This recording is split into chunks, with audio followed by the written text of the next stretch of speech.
Today I want to talk about the bogus excuses we make when we fail at work. You know, the I didn't have time, or Karen didn't send me the info.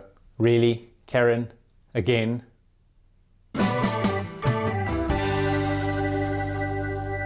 I'm career coach Matthew, and on my channel we talk about career ideas in the workplace. So if this is your first time here and you're keen to develop your career, then consider subscribing. With that out the way, let's talk about these excuses. I've got a few favorites here that I've listed and written down. I haven't had time. I've been busy. I'm working on it. I'm working on it is personally one of my favorites. Have you ever tried to pay somebody with a pocket full of promises? Look, nothing. Here's some more here. Blame another person. Yeah, that's great. This person didn't do it, so what do you want me to do? We've always done it like that.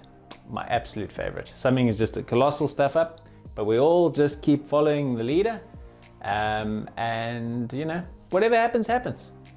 I did what I was told to do. This is sort of the cousin of we've always done it like that.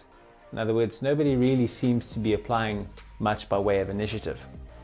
Now, I take a light-hearted tone with these excuses, but we need to understand the signaling effect that this gives to your employer when you make these types of excuses. I'd love to hear in the comments if you've ever made any of these excuses or heard any of these excuses, and what sort of impact you actually think that makes with your boss. Your boss is actually going to take a very dim view, and you're unlikely to progress in your career if you're making excuses of this caliber on a regular basis. I haven't had time is interpreted by your boss as a failure to prioritize your workload and control expectations.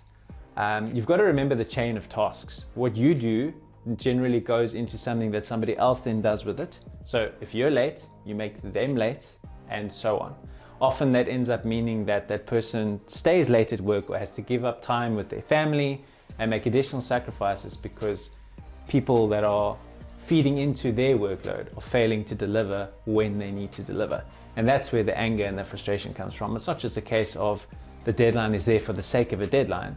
Deadline there does have some significance, and it shows a lack of respect, I think, to your employees if you fail to deliver on your deadlines, or at least do your utmost to deliver and try and do everything that you can.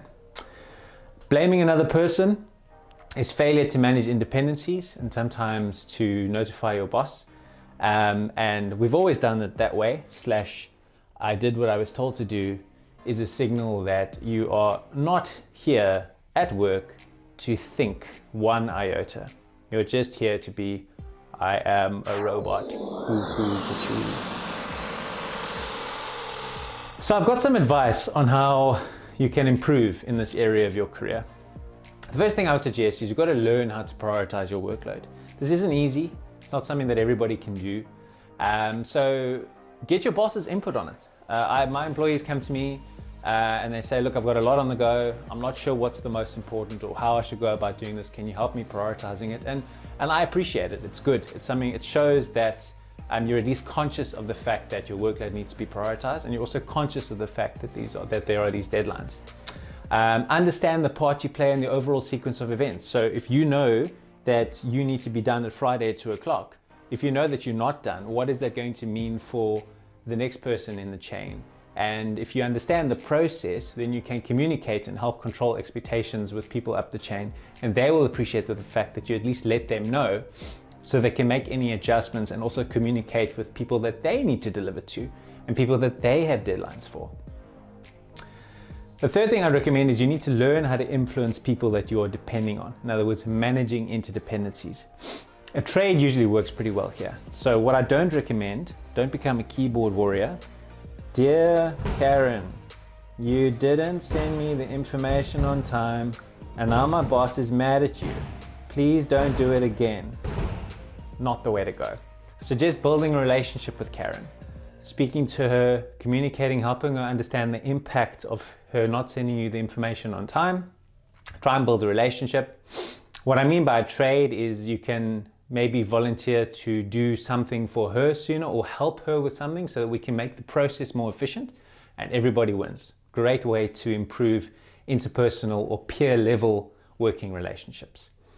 The next thing I'd advise is understand why we do things the way that we do them and be bold enough to challenge them, saying, hey guys, I don't think that that's working very well, or in my experience, there's a better way that we can do this and it's going to save time and it's going to be more efficient. Be bold enough to speak up. You will get noticed in the organization, and it'll show an intent for you that you're wanting to add value, which is great. Remember that if everybody in a company thinks exactly the same way, then the company is going to make the same mistakes. If we're challenging each other, then it's better for the company, because at least then you reduce groupthink and some contagious bias where everybody's just going, oh, well, that's the way we think around here. It's going to be better for the organization. Guys, excuses are not good. Be brave, step up, put those excuses in your pocket and watch you advance in your career. Please let me know in the comments what sort of funny excuses you've made and you've heard in your career. And if you haven't already, please leave a like and subscribe. I'll see you with more careers-based content very soon. Thanks for watching.